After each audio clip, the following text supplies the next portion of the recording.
This is the story of Santiago family. Santiago family is an extended family that consists of husband Danny, wife Marga, son Drake, daughter Morgan, parents of Marga, Rosario, and Ricardo. The family is originally from the Philippines. Marga and Danny immigrated to Canada in 1998. They both worked as bank accountants when they applied as immigrants. The family landed in Toronto, Canada, and they live in an apartment in Don Mills, North Shore, where many other Filipinos live. They believe the location they chose was excellent. It was next to the mall, TTC station, grocery stores, public school, church, and a community center. Danny and Marga had been married for 22 years. The Santiago family is Methodist, but also attend to various churches depending on their liking. They speak Filipino and English at home. Danny and Marga has two children, daughter Morgan and son Drake. The couple is one working multiple jobs. Marga and Danny talk about inviting their parents to help take care of their children. Danny's parents dislike going abroad, so Marga convinced hers. Marga's parents arrived in Toronto as sponsored immigrants. Danny was an accountant in the Philippines. Fortunately, he got hired as a bank manager in CIBC. He receives decent pay and contributes a great deal to the family. He is physically active and enjoys working out with his wife at the gym. To socialize with neighbors and friends, Danny would throw a party every now and then. He loves also drinking beer with his buddies. He does it to unwind and considers himself an occasional drinker. Danny is surrounded by single co-workers who loves partying, drinking, and going to casino. This ultimately stirred him to gamble. A time came when he and his co-worker would call in sick just to go to the casino. After that, Danny got fired from his job due to poor performance. Marga's parents also found out and lectured Danny on the importance of setting a good example for their children. Danny got disappointed in himself and later became depressed. He began hating his in-laws for preaching him every day and for forcing him to accept low-paying jobs he thinks he does not deserve. He relied on drinking to ease his boredom and started to gain weight. Danny continued to gamble at casinos despite his depression, and he doesn't check on his children anymore. As a result of his laziness, gambling, and drinking, Danny and Marga constantly fight.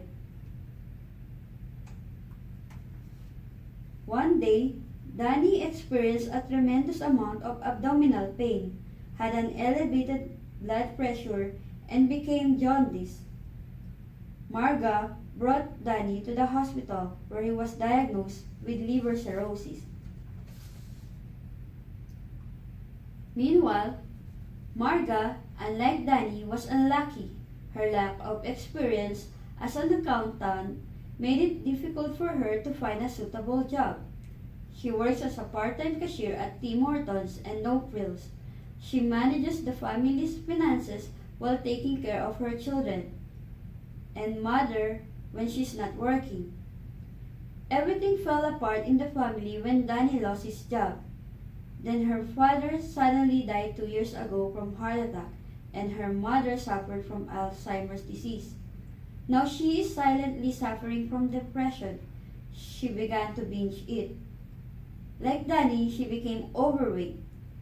Marga doesn't feel safe when her mother is left alone after the PSW leaves for the day. She is unable to rely on his son, daughter, or husband because she felt they are not obliged to take care of her mother. Moreover, she is frightened of Danny when he is drunk. Drake, the son of Marga and Danny, is the baby of the family. He grew up under the watch of his grandparents. He was athletic and loved hockey. He was a varsity player in high school but was suspended from the team. He was overweight and did not pass the physical exam. He began blaming the fights and eating habits of his parents as reason for his poor performance at school. The death of his grandpa, who religiously watched his hockey game, and her grandma, suffering from what he deemed a memory problem, took a toll on him. He diverted his attention from his problems by drinking with his high school friends who tolerated him. Morgan, the daughter, is smart and athletic.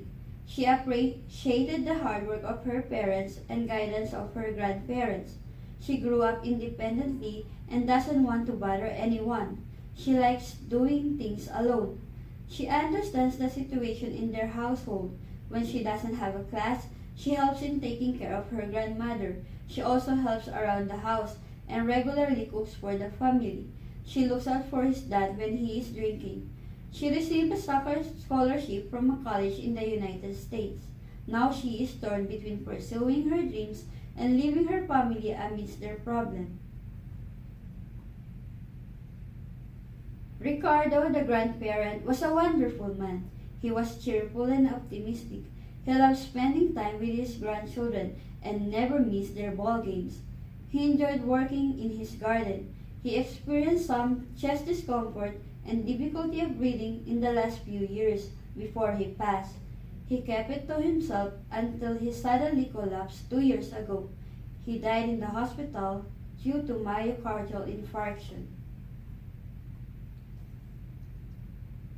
Rosario, the grandmother, is the heart of Santiago family household. She takes good care of everyone in the family. She loves staying at home and doing household chores.